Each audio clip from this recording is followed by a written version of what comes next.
Assalamualaikum warahmatullahi wabarakatuh. Bagaimana kabar kalian anak-anak? Semoga kalian selalu dalam lindungan Allah Subhanahu wa taala, sehat dan selalu semangat mengikuti pembelajaran daring dari rumah. Pada kesempatan kali ini kita akan mempelajari tentang tindakan, motif, dan prinsip ekonomi. Tujuan pembelajaran 1. Peserta didik mampu menjelaskan pengertian tindakan ekonomi. 2. Peserta didik mampu menjelaskan macam-macam motif ekonomi. 3. Melalui kegiatan literasi, peserta didik dapat menyebutkan contoh-contoh penerapan ekonomi dalam kegiatan ekonomi. Tindakan ekonomi. Tindakan ekonomi adalah segala tindakan yang dilakukan oleh manusia untuk memenuhi kebutuhan hidupnya. Dari gambar di atas, manusia melakukan berbagai kegiatan untuk mencukupi kebutuhan hidupnya. Tindakan memilih sesuatu atau langkah yang paling baik dan paling bermanfaat bagi kehidupan manusia dinamakan tindakan ekonomi. Tindakan ekonomi dibagi atas tindakan ekonomi rasional dan ekonomi irasional. Tindakan ekonomi rasional yaitu tindakan ekonomi yang berdasarkan akal sehat dan perhitungan sesuai prinsip ekonomi.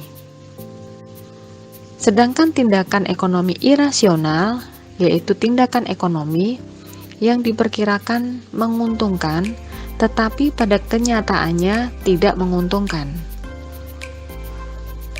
Contoh tindakan ekonomi rasional adalah Pak Aris memilih berangkat ke kantor menggunakan sepeda motor daripada mengendarai mobil karena lebih hemat.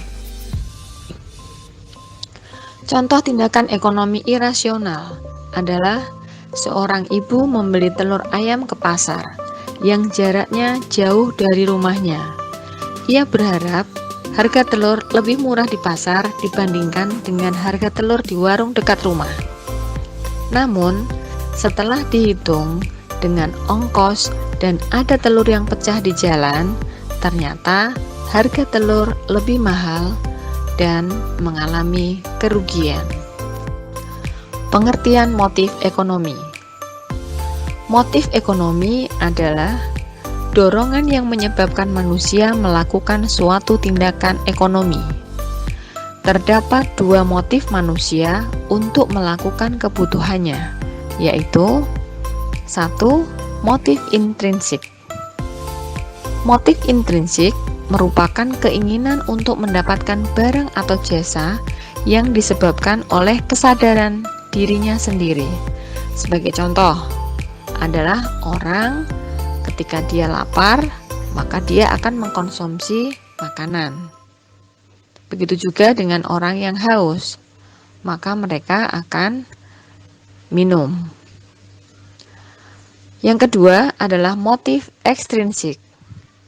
Motif ekstrinsik yaitu keinginan mendapatkan barang dan jasa yang disebabkan karena adanya pengaruh atau faktor dari pihak luar. Sebagai contoh, seorang anak meminta untuk dibelikan sepeda sebab teman-temannya banyak yang memakai sepeda untuk sekolah. Motif ekonomi dibedakan menjadi 4, yaitu 1. Motif untuk memenuhi kebutuhan. 2. Motif berbuat sosial. 3. Motif untuk mendapatkan penghargaan. 4. Motif untuk memperoleh kekuasaan. Motif untuk memenuhi kebutuhan. Dalam rangka memenuhi kebutuhan hidup manusia yang beragam, maka akan timbul hasrat yang mendesak yang berasal dari dirinya sendiri. Sebagai contoh, motif untuk mencukupi kebutuhan hidup dan meningkatkan kemakmuran adalah seseorang yang bekerja atau berusaha disebabkan karena adanya dorongan untuk memenuhi kebutuhan terhadap sandang, pangan, dan papan. Dengan demikian, motif ini adalah hal yang sangat wajar untuk setiap orang, sebab pemenuhan terhadap kebutuhan pangan, papan, dan sandang harus dilaksanakan untuk tetap hidup lebih layak. Motif berbuat sosial. Motif ini mendorong seseorang untuk berbuat kebaikan terhadap sesama manusia. Pada motif ekonomi yang demikian, perlu dikembangkan dan disosialisasikan karena kegiatan yang dilaksanakan sangat membantu terhadap kehidupan bermasyarakat. Misalnya, menyantuni anak yatim, menyumbangkan barang, uang, dan tenaga pada korban bencana alam. Motif untuk mendapatkan penghargaan.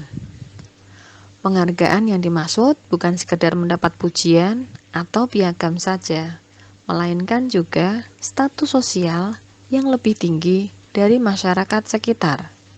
Contoh, belajar dengan rajin untuk memperoleh prestasi.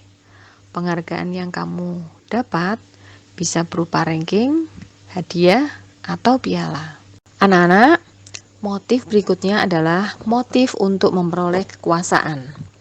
Motif ini muncul setelah seseorang mampu mengembangkan usahanya. Manusia seringkali tidak puas dengan sesuatu yang sudah diperolehnya. Kondisi inilah yang mendorong seseorang untuk melakukan berbagai kegiatan dan mengembangkan usahanya. Perluasan usaha itu contohnya dapat dilakukan dengan membuat diversifikasi produk, mendirikan anak perusahaan, dan membeli perusahaan lain. Perluasan usaha tersebut bertujuan menguasai pasar, sehingga keuntungan akan bisa lebih ditingkatkan. Setelah kita mempelajari tindakan ekonomi, kemudian motif ekonomi, selanjutnya kita akan mempelajari tentang prinsip ekonomi. Prinsip ekonomi adalah usaha yang disertai pengorbanan serendah-rendahnya dengan hasil tertentu atau dengan pengorbanan tertentu untuk memperoleh hasil yang sebesar-besarnya. Dengan kata lain, dengan pengorbanan yang sekecil-kecilnya, berusaha untuk mendapatkan hasil yang sebesar-besarnya. Itulah prinsip ekonomi. Prinsip ekonomi dapat diterapkan pada pelaku ekonomi dalam kegiatan ekonomi. Kegiatan ekonomi ada kegiatan produksi, konsumsi, dan distribusi. Penerapan prinsip ekonomi dalam kegiatan ekonomi memiliki tujuan yang berbeda. Anak-anak, bagaimana penerapan prinsip ekonomi dalam kegiatan ekonomi?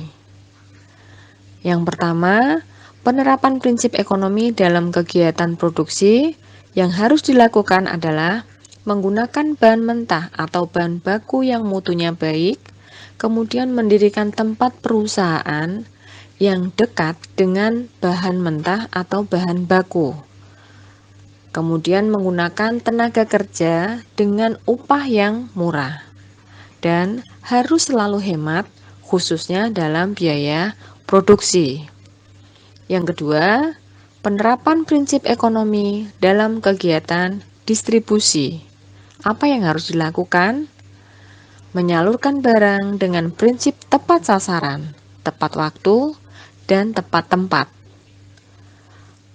Menempatkan perusahaan di tengah-tengah antara produsen dan konsumen. Kemudian memberikan layanan yang baik, menggunakan sarana distribusi yang murah.